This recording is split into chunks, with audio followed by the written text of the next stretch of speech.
Hello everyone, this is Pranav Kumar Singh from ISPC centre. Friends, आज हम लोग फरवरी 2026 महीने के बिहार करंट अफेयर्स को डिस्कस करेंगे।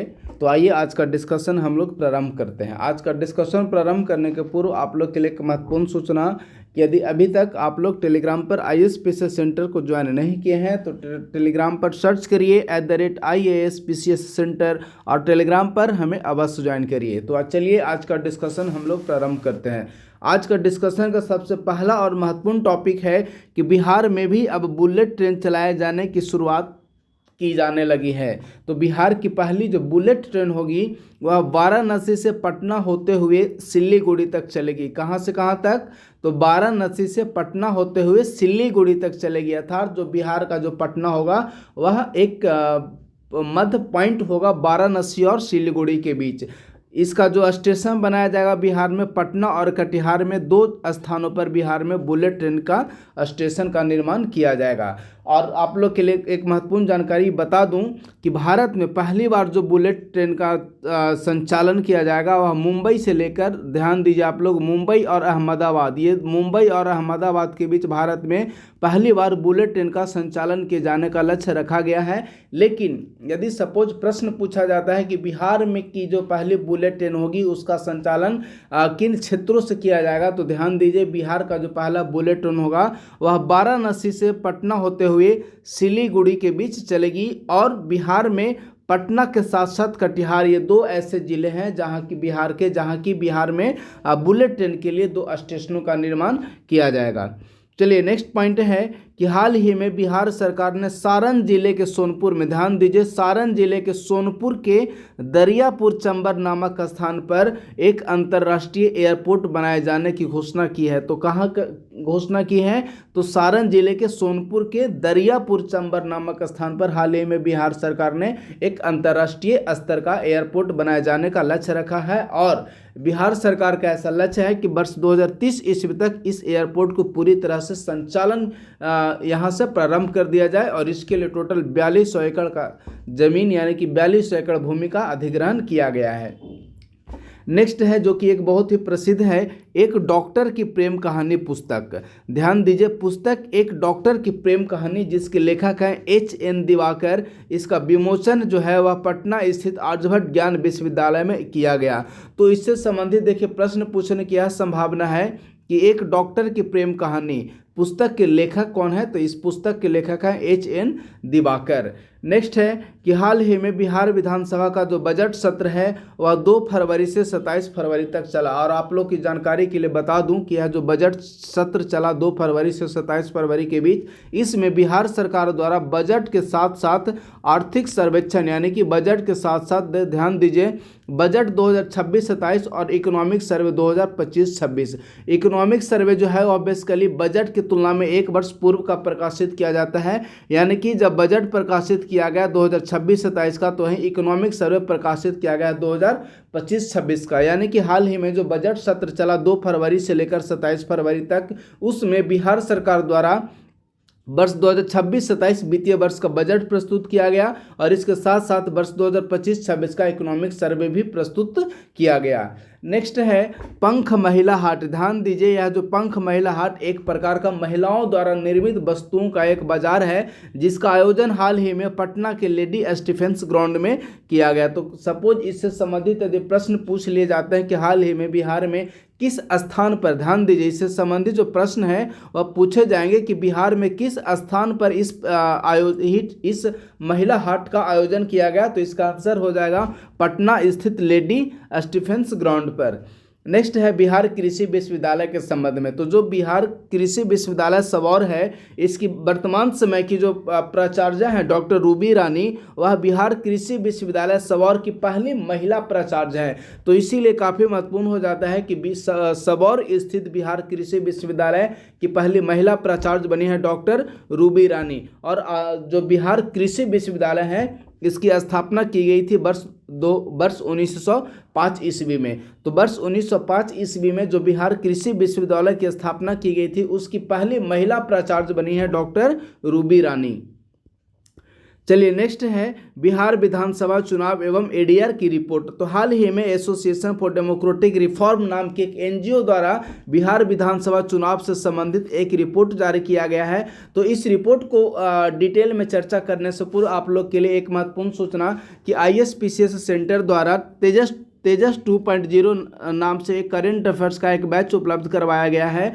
इसके अंतर्गत आप लोगों को यह जो बैच है अर्थात जो करेंट अफेयर्स का प्रोग्राम लॉन्च किया गया है वह मुख्य रूप से 72 बीपीएससी की प्रारंभिक परीक्षा के साथ साथ एईडीओ, बिहार एसएससी सीजीएल, इसके साथ साथ 10+2 इसके अलावा जितने भी वनडे का एग्जाम है वो सारे करेंट अफेयर्स इसके अंतर्गत कवर किए जाएंगे, जिसमें आप लोग को प्रतियोगिता दर्पण मैगजीन का शॉर्ट नोट्स दिया जाएगा हर महीने का। इसके साथ साथ बिहार का करेंट अफेयर्स भी इसमें अवेलेबल करवाए जाएंगे। इसके साथ साथ प्रत्येक 15 दिनों पर पीआईबी नोट्स अवेलेबल करवाया जाता है। इसके अलावा हम लोग इसमें परीक्षा मंथन का शॉर्ट नोट्स के साथ साथ न्यूज़पेपर का करेंट अफेयर्स भी इसमें हम लोग अवेलेबल करवा रहे हैं। इसके लिए टोटल चार्ज रखा गया है 399। आपको 8375934036 या 9870564701 ये दो में से किसी भी एक नंबर पर 399 का पेमेंट करने के उपरांत पेमेंट का जो स्क्रीनशॉट होगा वह इसी दो में से किसी भी एक नंबर पर आप लोग व्हाट्सएप कर देंगे। तत्पश्चात जो टेलीग्राम पर पेड बैच बना हुआ है उस ग्रुप में आपको ऐड कर दिया जाएगा। और अभी तक इस ग्रुप में 1250 प्लस बच्चे ऑलरेडी एनरोल्ड हो चुके हैं। तो आप लोग भी इस ग्रुप में जुड़िए और अपनी तैयारी को एक महत्वपूर्ण धार प्रदान करिए। तो चलिए डिस्कशन हम लोग पुनः स्टार्ट करते हैं कि बिहार विधानसभा चुनाव एवं एडीआर की रिपोर्ट।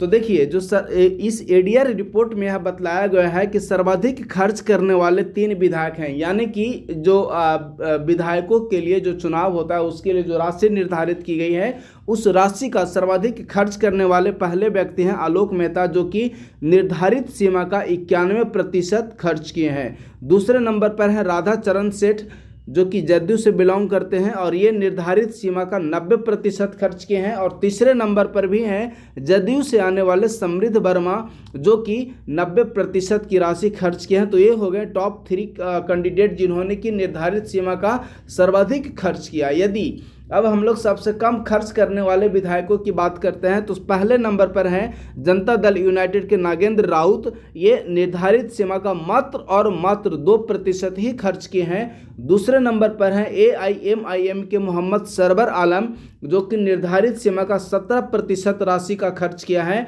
और तीसरे नंबर पर है एलजेपी रामविलास के अरुण कुमार जो कि निर्धारित सीमा का 19% राशि खर्च किए हैं।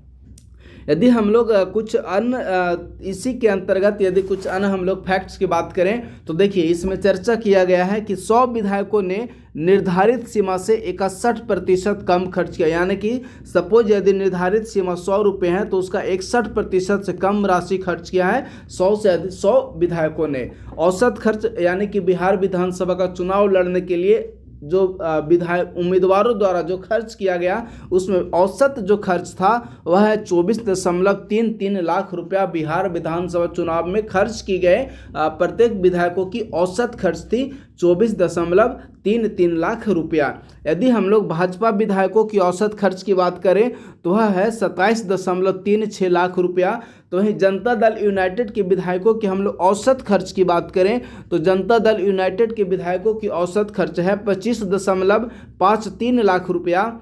और राजद यानी कि राष्ट्रीय जनता दल के विधायकों की औसत खर्च है 19.57 लाख रुपया। तो यह हो गया बिहार विधानसभा चुनाव के संबंध में एसोसिएशन फॉर डेमोक्रेटिक रिफॉर्म नाम की एनजीओ द्वारा जारी की गई एक रिपोर्ट। चलिए नेक्स्ट फैक्ट्स है कि अखिल भारतीय अंतर साई ताइक्वांडो में बिहार के पटना स्थित पटना साई सेंटर के राठौड़ मंजीत सिंह ने स्वर्ण पदक जीता है। तो कौन स्वर्ण पदक जीते हैं? तो पटना साई सेंटर के राठौड़ मंजीत सिंह ने स्वर्ण पदक जीता है। नेक्स्ट है बिहार विमेंस कबड्डी लीग। ध्यान दीजिए बिहार विमेंस कबड्डी लीग का जो आयोजन है वह पाटलिपुत्र स्पोर्ट्स कॉम्प्लेक्स में 6 से 12 मार्च तक किया जाएगा। कब किया जाएगा? तो 6 से 12 मार्च तक पाटलिपुत्र स्पोर्ट्स कॉम्प्लेक्स में बिहार विमेंस कबड्डी लीग का आयोजन किया जाएगा। नेक्स्ट है कि हाल ही में बिहार सरकार द्वारा CISF की तर्ज पर बिहार राज्य औद्योगिक सुरक्षा बल का गठन किए जाने का निर्णय लिया गया है और इसका जो गठन किया जाएगा वह बेसिकली नवादा एवं चंपारण में इसके गठन किए जाने की घोषणा की गई, यानी कि इसका 2 स्थानों पर, बिहार में 2 स्थान पर इसका सेंटर बनाया जाएगा। पहला होगा नवादा और जो इसका दूसरा सेंटर होगा वह बिहार के चंपारण में बिहार राज्य औद्योगिक सुरक्षा बल का दूसरा सेंटर खोले जाने का निर्णय लिया गया है। नेक्स्ट है 16वीं राष्ट्रीय एथलेटिक्स चैंपियनशिप, जिसका आयोजन किया गया केरल के तिरुअनंतपुरम में भोजपुर के निवासी हैं अंजू कुमारी ने 4 स्वर्ण पदक जीते हैं। तो ध्यान दीजिए 16वीं राष्ट्रीय एथलेटिक्स चैंपियनशिप, इससे संबंधित 2 प्रश्न बन सकते हैं। पहला तो यह प्रश्न बन सकता है कि इसका आयोजन जो है वह कहाँ किया गया, यानी कि 16वीं राष्ट्रीय एथलेटिक्स चैंपियनशिप का आयोजन कहाँ किया गया। तो इसका आयोजन जो है वह केरल के तिरुअनंतपुरम में इसका आयोजन किया गया। और दूसरा इससे संबंधित यह प्रश्न बन सकता है कि अंजू कुमारी जिन्होंने 16वीं राष्ट्रीय एथलेटिक्स चैंपियनशिप में 4 स्वर्ण पदक जीते हैं, ये बिहार के किस स्थान या बिहार के किस जिले से संबंध रखते हैं। तो ये जो अंजू कुमारी हैं वह संभवतः भोजपुर के रहने वाले हैं। नेक्स्ट है 69वीं राष्ट्रीय विद्यालय रग्बी प्रतियोगिता, जिसका आयोजन दिल्ली में किया गया, में बिहार की बालिका टीम ने रजत पदक जीता है और स्वर्ण पदक जीता है उड़ीसा ने इसमें स्वर्ण पदक जीता है, जबकि रजत पदक बिहार की बालिका टीम ने जीता है।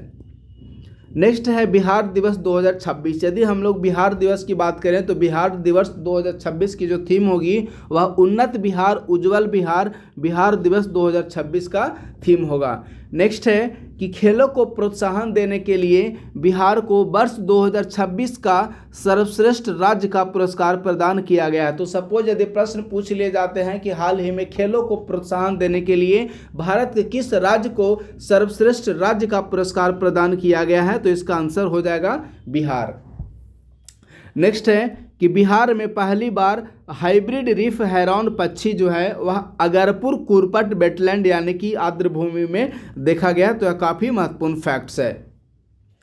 नेक्स्ट है कि बिहार राज्य का दूसरा सबसे बड़ा औद्योगिक हब जो है वह वैशाली जिले में बनाए जाने की घोषणा की बिहार सरकार द्वारा की गई है। तो ध्यान दीजिए काफ़ी महत्वपूर्ण फैक्ट्स है। सपोज यदि प्रश्न पूछ लिए जाते हैं कि हाल ही में बिहार सरकार द्वारा बिहार के किस जिले को बिहार का दूसरा सबसे बड़ा औद्योगिक हब बनाए जाने की घोषणा की गई है, तो इसका आंसर हो जाएगा वैशाली जिले को। नेक्स्ट है राष्ट्रीय ग्राम स्वराज अभियान के तहत पंचायत प्रतिनिधियों को प्रशिक्षण दिलाने में बिहार जो है वह देश भर में प्रथम स्थान पर है। नेक्स्ट फैक्ट से हम लोग बात करते हैं। तो नेक्स्ट फैक्ट है राज्य की प्रति व्यक्ति आय को दोगुना करने के उद्देश्य से हाल ही में बिहार सरकार द्वारा पूर्व मुख्य सचिव नवीन कुमार की अध्यक्षता में एक उच्च स्तरीय समिति का गठन किया गया। तो ध्यान दीजिए यह जो समिति होगी इस समिति का मुख्य कार्य होगा उन उपायों को सुलझाना जिसके माध्यम से बिहार की प्रति व्यक्ति आय को दोगुना किया जा सके। तो आप लोग कमेंट में बताएंगे कि वर्तमान समय में यानी कि इकोनॉमिक सर्वे 25-26 के बिहार की इकोनॉमिक सर्वे 25-26 के अनुसार वर्तमान समय में बिहार का पर कैपिटा इनकम यानी कि प्रति व्यक्ति आय कितनी है, आप लोग कमेंट में बताएंगे। नेक्स्ट है कि बिहार सरकार के द्वारा निम्नलिखित बंद चीनी मिलों को शुरू करने की घोषणा हाल ही में की गई है। तो ध्यान दीजिए इसके अंतर्गत जो पहला है वह है चनपटिया चीनी मिल जो कि पश्चिम चंपारण में है। नेक्स्ट है बाराचकिया मोतिहारी पूर्वी चंपारण में। नेक्स्ट है सासा मूसा चीनी मिल, यह गोपालगंज में स्थित है। मढ़ौरा चीनी मिल, यह सारण में स्थित है। मोतीपुर चीनी मिल, यह मुजफ्फरपुर में स्थित है। नेक्स्ट है समस्तीपुर चीनी मिल जो कि समस्तीपुर में स्थित है। और नेक्स्ट है मधुबनी जिले में स्थित सकरी एवं रैयाम चीनी मिल जो कि मधुबनी जिले में स्थित है। चलिए नेक्स्ट फैक्ट्स को स्टार्ट करने के पूर्व आप लोग के लिए एक महत्वपूर्ण सूचना कि ISPCS सेंटर द्वारा एक करेंट अफेयर्स प्रोग्राम लॉन्च किया गया है जो कि 72 BPSC की प्रारंभिक परीक्षा AEDO बिहार SSC 10+2 एवं CGL इसके साथ साथ बिहार SI एवं NTPC आदि परीक्षाओं के लिए उपयुक्त है। इसके अंतर्गत हम लोग जनवरी 2025 से लेकर 72 BPSC का प्रीलिम्स एग्जाम तक शॉर्ट करंट अफेयर्स अवेलेबल करवा रहे हैं, जिसमें कि प्रत्येक महीने का प्रतियोगिता दर्पण शॉर्ट नोट्स, परीक्षा मंथन, Bihar current affairs, PIB notes, economic survey 25-26 central government और बिहार गवर्नमेंट दोनों का इकोनॉमिक सर्वे अवेलेबल करवाया जाएगा। और वर्ष 2026-27 का बिहार एवं भारत दोनों का बजट का शॉर्ट नोट्स अवेलेबल करवाया जाएगा। इसके साथ साथ जनवरी 2025 से 72 बीपीएससी की प्रारंभिक परीक्षा होने तक का न्यूज़पेपर के जितने भी करेंट अफेयर्स हैं वो सारे नोट्स शॉर्ट नोट्स आपको अवेलेबल करवाए जाएंगे। इसके लिए टोटल चार्ज रखा गया है 399। तो आपको पेमेंट करना है 8375934036 या 9870564701।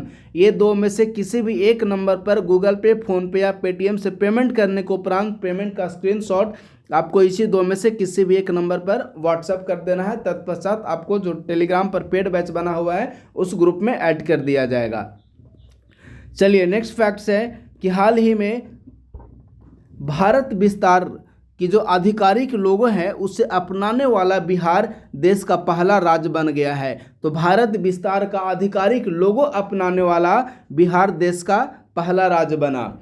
इसरो ने पश्चिम चंपारण एवं भागलपुर में डॉपलर वेदर रडार लगाने की घोषणा की है। तो हाल ही में बिहार के दो स्थानों पश्चिम चंपारण एवं भागलपुर में इसरो द्वारा डॉपलर वेदर रडार लगाए जाने की घोषणा की गई है। तो बिहार का पहला जो डॉपलर वेदर रडार था उसे पटना में स्थापित किया गया था और वर्तमान समय में यानी कि हाल ही में इसरो द्वारा बिहार के पश्चिम चंपारण एवं भागलपुर नामक दो स्थानों पर डॉपलर वेदर रडार लगाए जाने की घोषणा इसरो द्वारा की गई है। नेक्स्ट है कि बिहार में 4 नए शिल्प ग्राम विकसित किए जाने की घोषणा हाल ही में बिहार सरकार द्वारा किया गया है, जिसमें मधुबनी का रांटी में, दूसरा है दरभंगा का रैयाम में और तीसरा है मुजफ्फरपुर के भूसरा में और चौथा गया जी का पत्थर कट्टी। इन्हीं 4 स्थान पर हाल ही में बिहार सरकार के द्वारा 4 नए शिल्पग्राम विकसित किए जाने का लक्ष्य रखा गया है। यानी कि यहाँ से एक प्रश्न यह भी उत्पन्न होता है कि बिहार का